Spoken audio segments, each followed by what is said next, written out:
नमस्कार, आपका शहर, आपकी खबर देख रहे हैं आप। मैं हूं आपके साथ सिरांधा शेखर। सबसे पहले बात करेंगे मानसून सत्र की। मानसून सत्र के चौथे दिन भी संसद में चीन का मुद्दा उछला और राज्यसभा में रक्षा मंत्री राजनाथ सिंह ने एक बार फिर देश को भरोसा दिलाया कि भारत न हारेगा न हटेगा।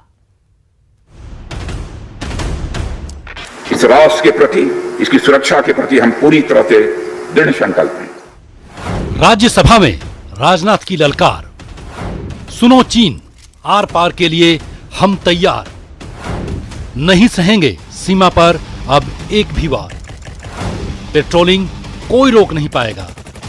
भारत के सेना के जवानों को पेट्रोलिंग करने से दुनिया की कोई ताकत नहीं रोक सकती।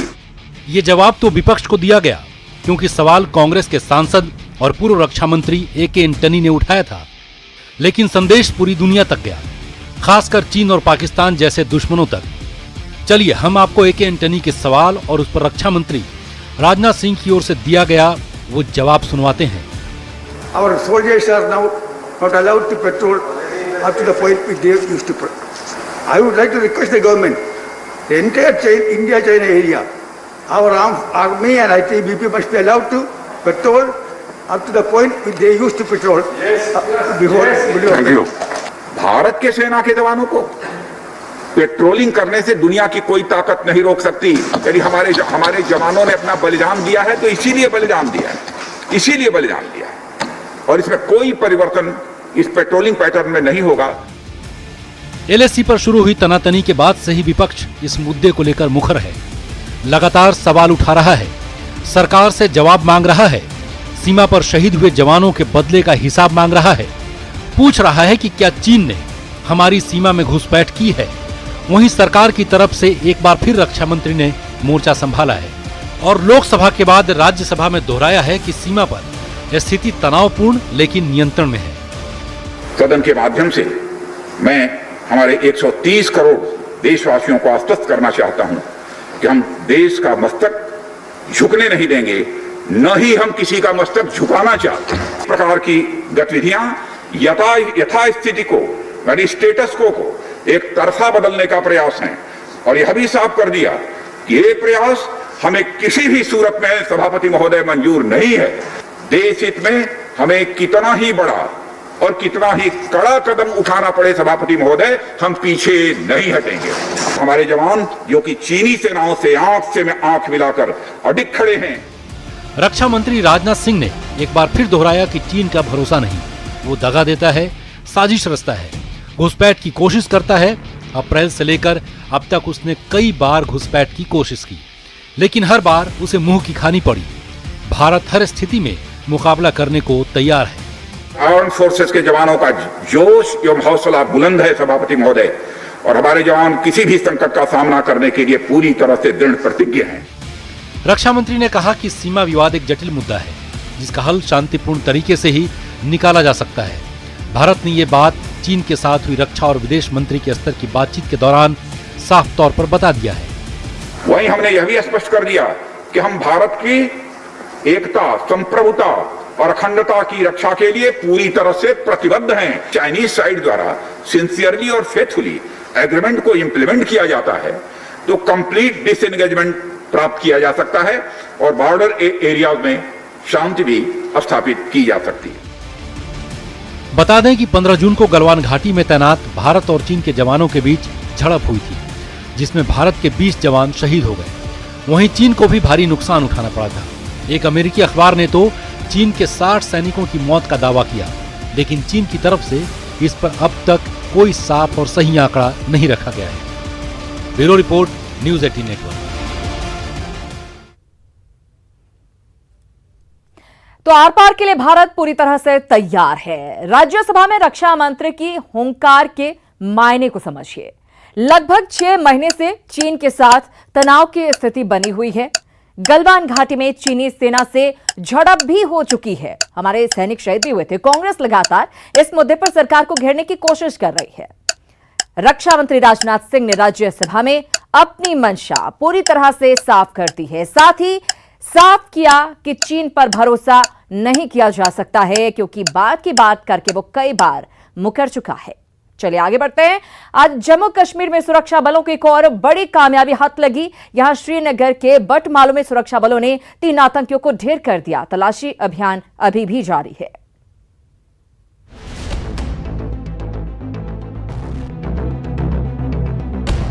जम्मू कश्मीर में ऑपरेशन ऑल आउट के तहत ढूंढ कर आतंकियों का सफाया किया जा रहा है। इसी कड़ी में सुरक्षा बलों को गुरुवार को एक और सफलता हासिल हुई, जहां सुरक्षा बलों ने श्रीनगर के बटमालू में हुए मुठभेड़ में 3 आतंकियों को मार गिराया। अभी तक इस साल के दौरान श्रीनगर शहर के अंदर 7 कामयाब ऑपरेशन हो चुके हैं और 7 ऑपरेशंस में 16 दहशतगर्द अभी तक यहां मारे गए हैं। हालांकि आतंकियों से हुए मुठभेड़ में सीआरपीएफ के एक डिप्टी कमांडेंट घायल हो गए। मुठभेड़ के दौरान एक महिला की भी मौत हो गई। सीआरपी टीम को केओटी को लीड कर रहे थे, उनको गोलियां लगी, जख्मी हैं, बेस हॉस्पिटल में है। और साथ ही एक महिला कौंसल रियाज जो उस वक्त उसी स्पॉट पे थी, उसको भी एक्सचेंज ऑफ फायर के दौरान गोली लगी और अनफॉर्चुनेटली उसकी डेथ भी हो गई।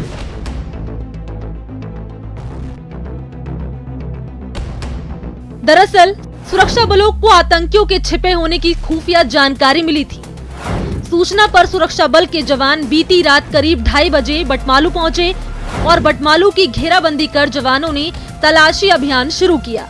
बताया जा रहा है कि तलाशी अभियान के दौरान ही आतंकवादियों ने सुरक्षा बलों पर फायरिंग शुरू कर दी, जिसके बाद तलाशी अभियान मुठभेड़ में तब्दील हो गई और जवानों ने आतंकियों को ढेर कर दिया। साफ है, कोरोना के खतरे के बीच भी सुरक्षा बल के जवान घाटी में पूरी तरह से मुस्तैद हैं और आतंकियों पर कहर बनकर टूट रहे हैं। Bureau report, news 18 network. तो श्रीनगर के बटमालू में 3 आतंकी ढेर हुए। खबर के मायने को जरा समझिए। जम्मू कश्मीर में ऑपरेशन ऑल आउट चल रहा है। ढूंढ कर यहां पर आतंकियों का सफाया किया जा रहा है। ये वो आतंकवादी हैं जिन्हें पाकिस्तान से लगातार समर्थन मिलता रहा है और अभी भी मिल रहा है। धारा 370 हटने के बाद से आतंकी बौखलाए हुए हैं। बीते कुछ सालों की बात करें तो बीते कुछ सालों में ज्यादातर आतंकी मुठभेड़ में मार गिराए गए हैं और उसके बाद से बौखलाए हुए आतंकियों पर कब्जा जमाने की कोशिश लगातार की जा रही है। और चलिए अब बात करते हैं प्रधानमंत्री नरेंद्र मोदी की। जहां आज 70 साल के हो गए प्रधानमंत्री नरेंद्र मोदी। उनके इस जन्मदिन को देश भर में उनके चाहने वाले अपने अपने तरीके से मना रहे हैं। किसी ने लंबा केक बनाया तो कोई सैंड आर्ट के जरिए उन्हें बधाई देता नजर आया। पीएम मोदी की स्वस्थ और लंबी जिंदगी के लिए यज्ञ और हवन भी किए गए।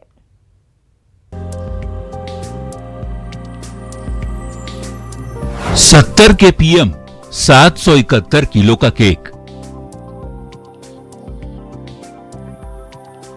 पीएम के हैप्पी बर्थडे पर हवन।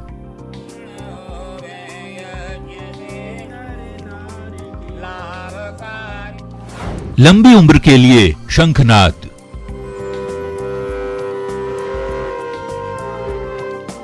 शुभकामना के लिए अनोखा कार्ड।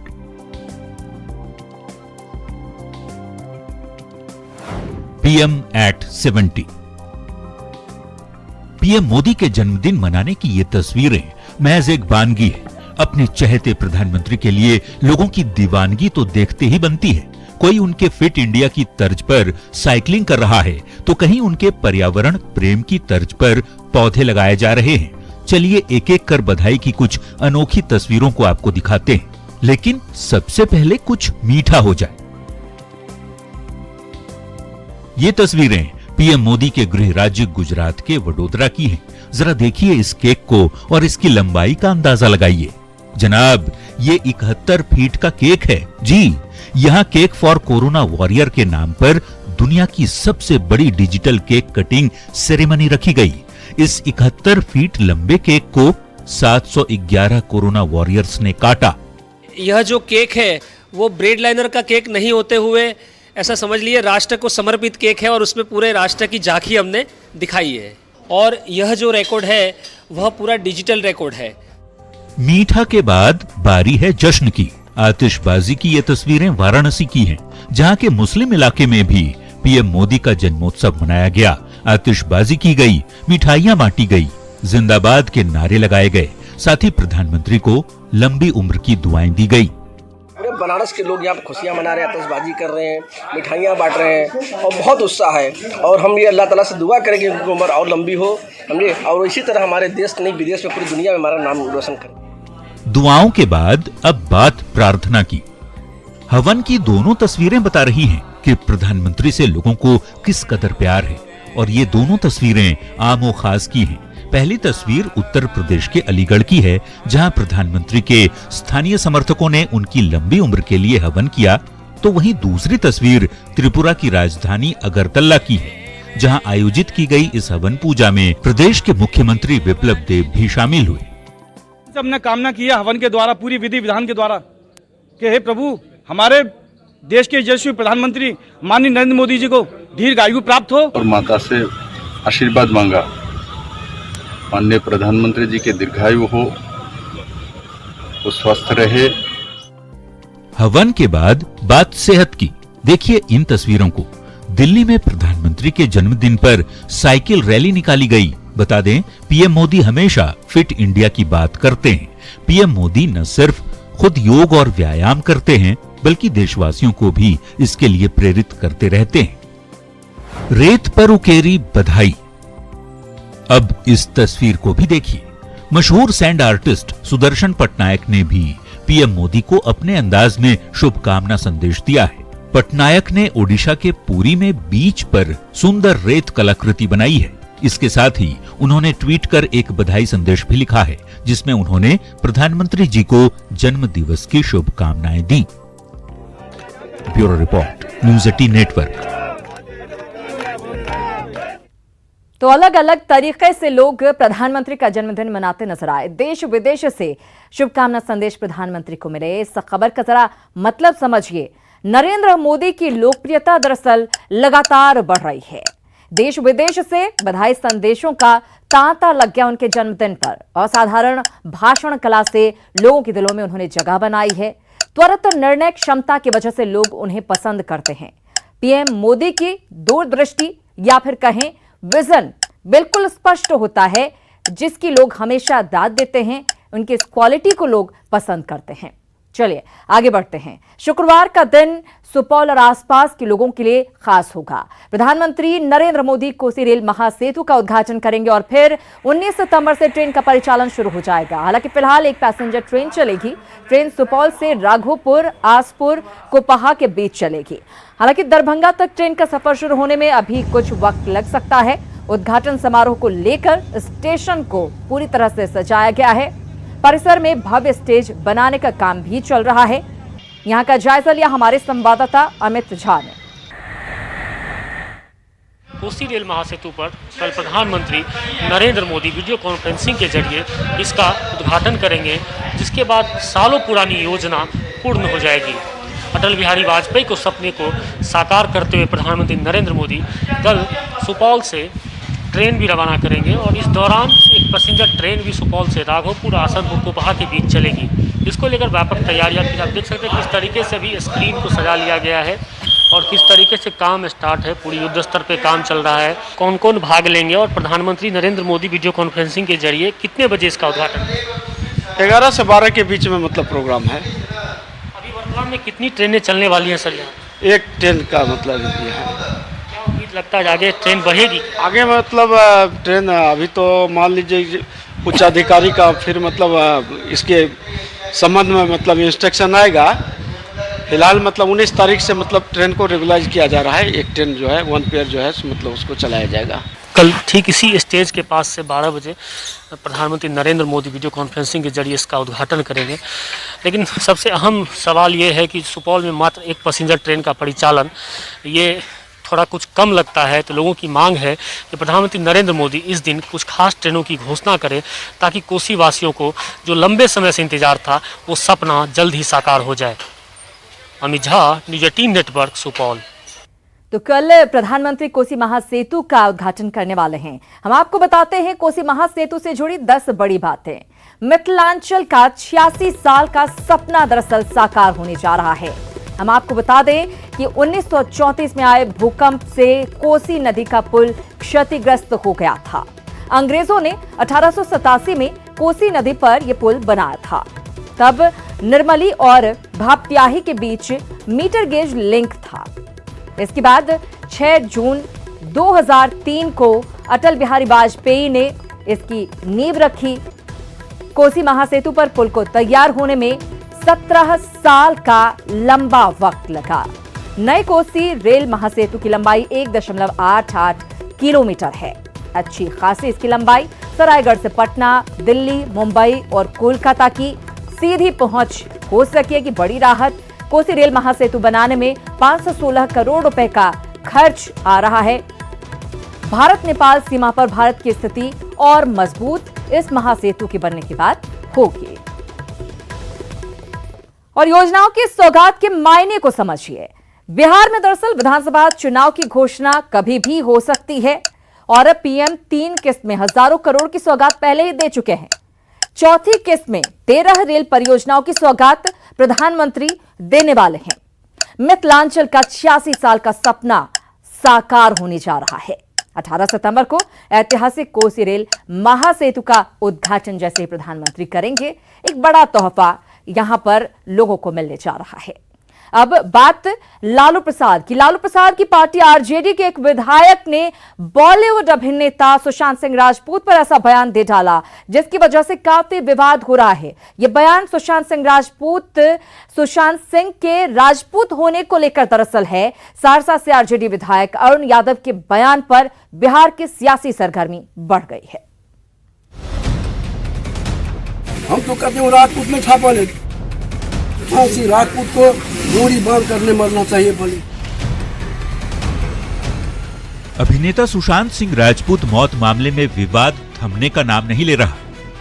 मौत के 3 महीने बाद भी अनर्गल बयानबाजी जारी है। राजपूत गोली बांध करके मरता है बोले। आरजेडी विधायक अरुण यादव ने सुशांत की मौत को जाति से जोड़कर बयान दे दिया है। सहरसा के विधायक अरुण की माने तो सुशांत राजपूत नहीं था। राजपूत होता तो गले में डोरी डालकर नहीं मरता, क्योंकि राजपूत महाराणा प्रताप के वंशज होते हैं। हालांकि उनकी ही पार्टी ने बयान से पल्ला भी झाड़ लिया। हम तो कहते हैं राजपूत में छापा ले, बुरा मत मानिएगा बोले। राजपूत महाराणा प्रताप का संतान गला में डोरी बांध करने मर सकता है बोले। और यदि महाराणा प्रताप राजपूतों का पुरखा है, उनका निजी मामला है, इससे आरजेडी का कोई लेना देना नहीं है। वो निजी वक्तव्य है। इसमें आरजेडी का स्पष्ट मानना है, नेता विरोधी दल का, सुशांत सिंह राजपूत परिवार को इंसाफ दिला करके ही हम लोग चैन से बैठेंगे। अरुण यादव के बयान ने बिहार की सियासत को गर्म कर दिया है। जेडीयू प्रवक्ता संजय सिंह ने कहा कि अरुण जिस दल में है वैसी ही भाषा बोल रहे हैं, तो वहीं बीजेपी प्रवक्ता निखिल आनंद ने कहा कि ये विधायक की मानसिकता को बताता है।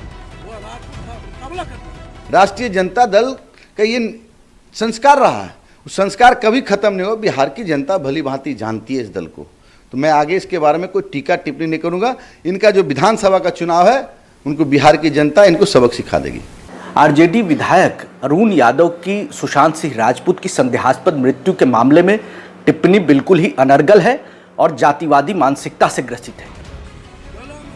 राजनीति अपनी अपनी जगह है, लेकिन ऐसा युवा जिसने बिहार का मान बढ़ाया, उस पर अरुण के बयान को लेकर कई सवाल खड़े हो रहे हैं। मसलन सुशांत ने आत्महत्या की, अरुण को कैसे पता? आत्महत्या से किसी जाति का क्या लेना देना है? सीबीआई फिर मौत की जांच क्यों कर रही है? उनके नेता तेजस्वी जांच की मांग क्यों कर रहे थे? क्या सुशांत के प्रशंसकों को यह बयान आहत नहीं करेगा? हम तो कहते हैं राजपूत में छापा ले। सुशांत तो एक जाने माने कलाकार थे, लेकिन सामान्य मौत पर भी जातीय टिप्पणी को सही नहीं माना जा सकता। न्यूज़ 18 के लिए सहरसा से कुमार अनुभव के साथ पटना से आनंद अमृतराज और अमित कुमार की रिपोर्ट। तो विधायक ने तो बेतुका बयान दे दिया, लेकिन पार्टी ने पूरी तरह से इससे पल्ला झाड़ लिया है। चलिए इसी के साथ इस बुलेटिन में इतना ही, लेकिन न्यूज़ 18 बिहार झारखंड पर खबरों का सिलसिला लगातार जारी।